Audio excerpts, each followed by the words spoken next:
hold music. You want to avoid it, and so do your customers. So say goodbye to hold music and hello to faster, smarter support with Salesforce. Make service more personal and agents more productive using built-in trusted AI. Then watch costs and wait times drop and satisfaction soar. Support customers in a whole new way with Service GPT. Learn how at salesforce.com/servicegpt.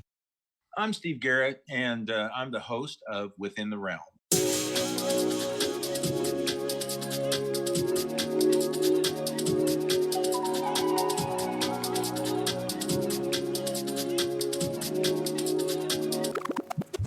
Hey, I'm Mike. Welcome to Podcast Diaries. These are the stories of podcasters who feel alone, just like you.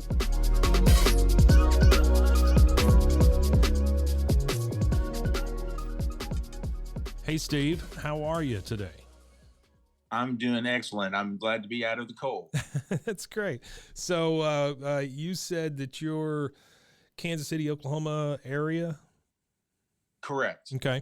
And you have the one show. Why don't you tell us about that show and maybe where it came from? Well, the show is called Within the Realm, and I've kind of settled on a tagline being Within the Realm is where the Great Plains, the Ozark Mountains, and the Indian Territory collide. And how the show started was I've had an odd life. I've met a lot of different characters, know a lot of stories, about Oklahoma history, Cherokee history, Ozark folklore, and you've got a strange concoction right there. And so about 2018, I had got into podcast and of course, as people do, say, I can do this. I've got some recording equipment. I have been involved in the music scene before. I've got some recording equipment. I've got these stories. I'll record them and here we go. And so I think a lot of podcasts, at least back in the day, started that way, and mine's no different. Yeah, well, that's wonderful. So, mostly the show is that history plus the stories that you have about it. Yeah, Okay. some of the stories are memories, from my past, Mm-hmm. from something that we did when I was young and dumb, or about why is this place named this, or let me tell you a story about why this occurred. So it's very, very much out of the way. Nothing. I don't cover any giant historical figures or anything. So Sure. it's all very homey. Yeah, that's wonderful. So, Steve, what's your motivation to keep doing this show? Well, I've got a lot of stories to tell. Okay. I think that's it. I am working now currently on my 97th episode. Wow. Yeah. And, I look back and I kind of have to ask myself, how did I get this far? I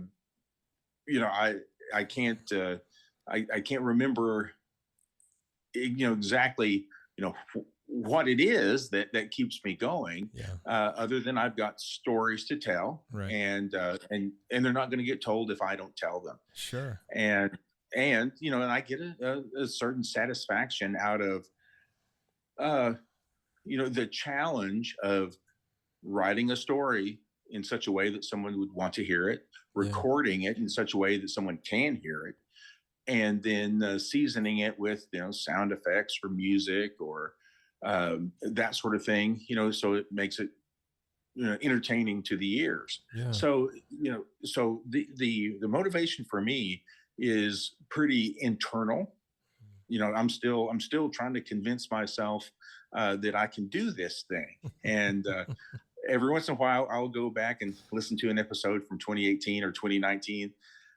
Episodes that I was very proud of, and I listen to them and I say, "Oh my gosh, what what kindergartner put this Yeah. podcast together? Yeah. So I've been able to improve the craft of making podcasts Sure. over the years. So it's pretty satisfying to me in that way. Is it just you? It is just me. Yeah. Yeah. And so the stories, I'm really interested in the way that you put this thing together. So you're saying that you tell the stories, but you also inject sound effects and music and things like that to kind of spice up the story. Is that what I'm hearing? Right. Had a story about a local shootout Mm-hmm.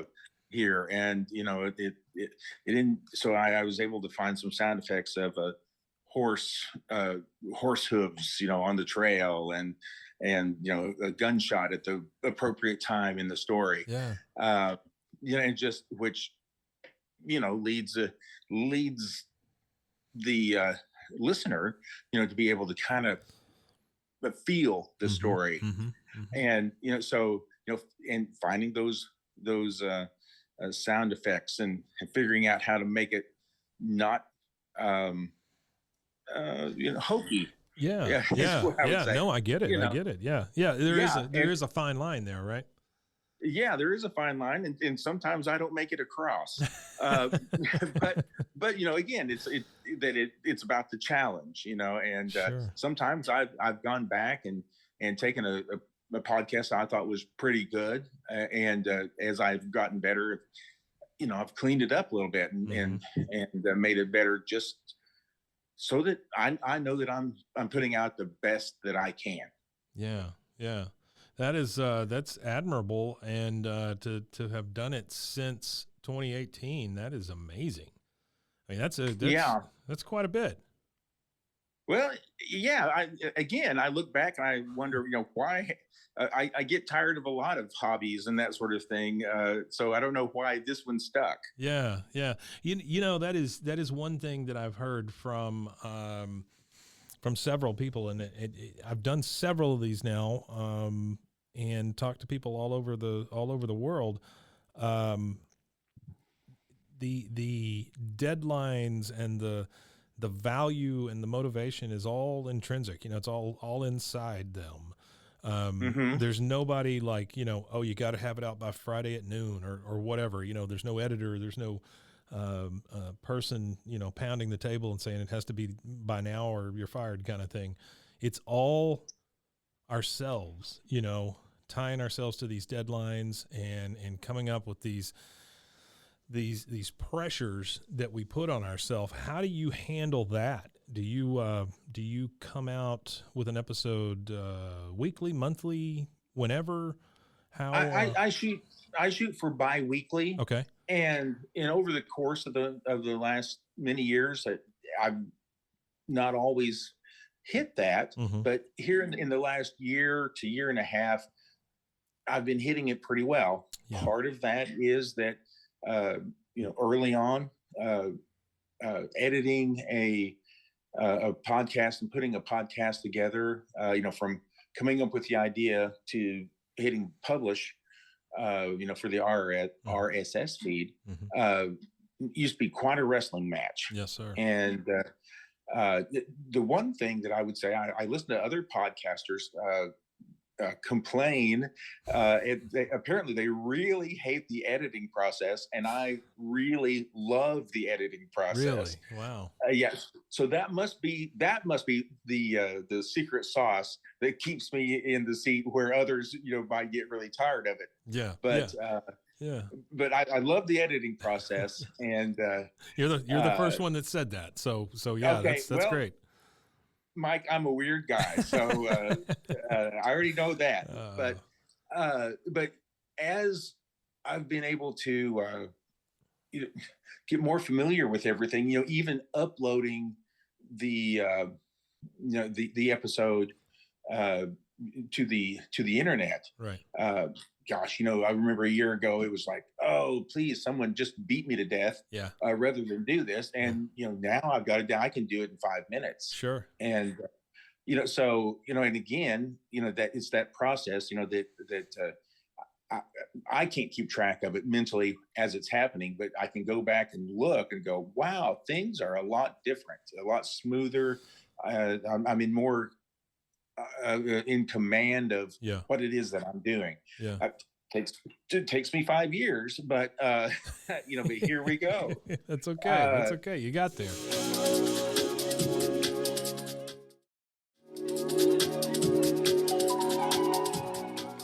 Well, and here's one of the things, my my sons have been in bands, and one of the things that I have seen, just you start from a bunch of kids in a garage to putting out an album, Mm-hmm. and having a band that tours and does shows and Sure. releases music.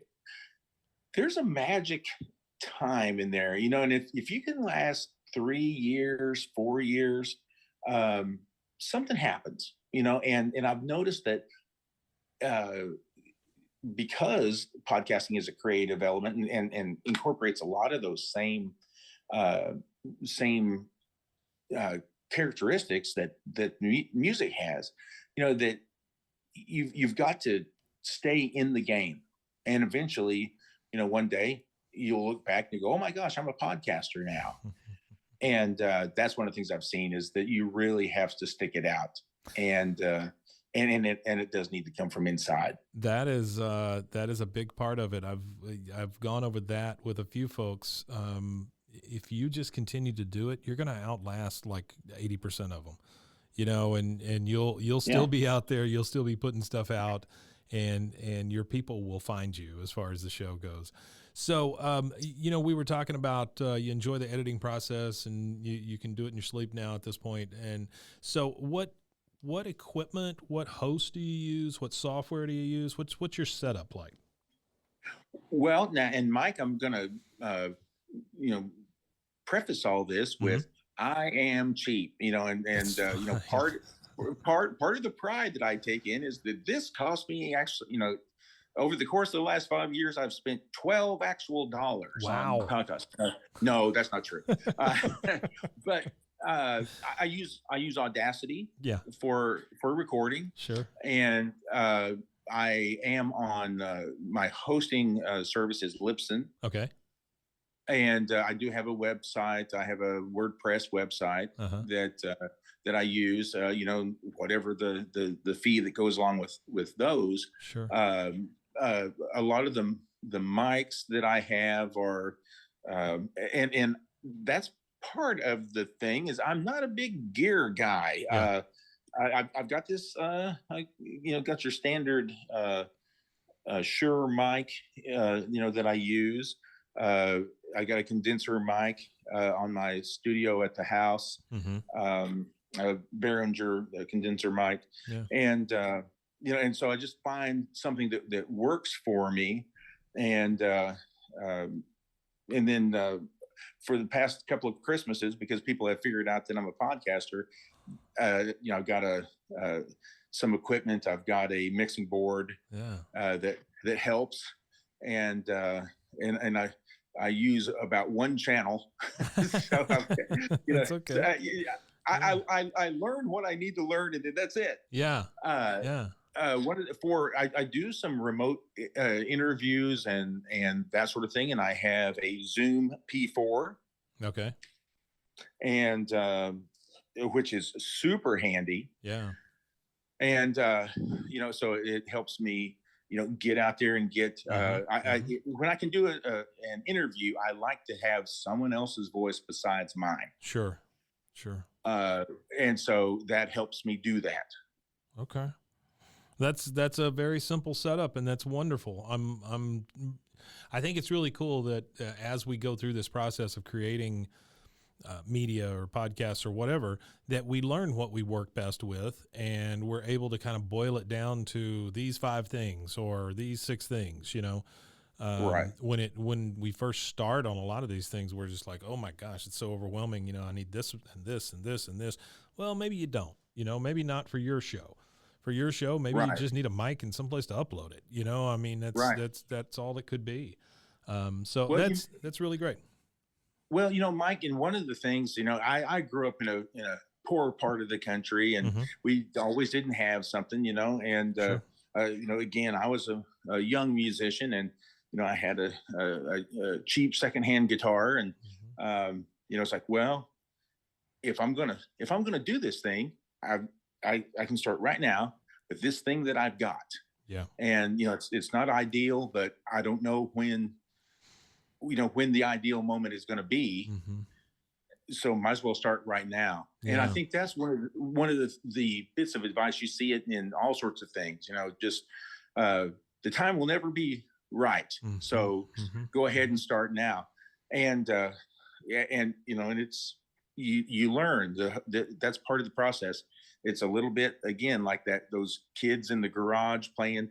You've got to have time to suck, Oh, yeah, that's and true. learn the craft. And yeah, if somebody wanted to hear the first couple of episodes that I made, I'd fist fight you, uh, not to hear them. And uh, because but I was doing it. Yeah. Yeah. I won't take that away from myself, but Yeah. I was doing it. But boy, it was pretty rough. Well, I mean, you would never be at this point, right? I mean, I think Right.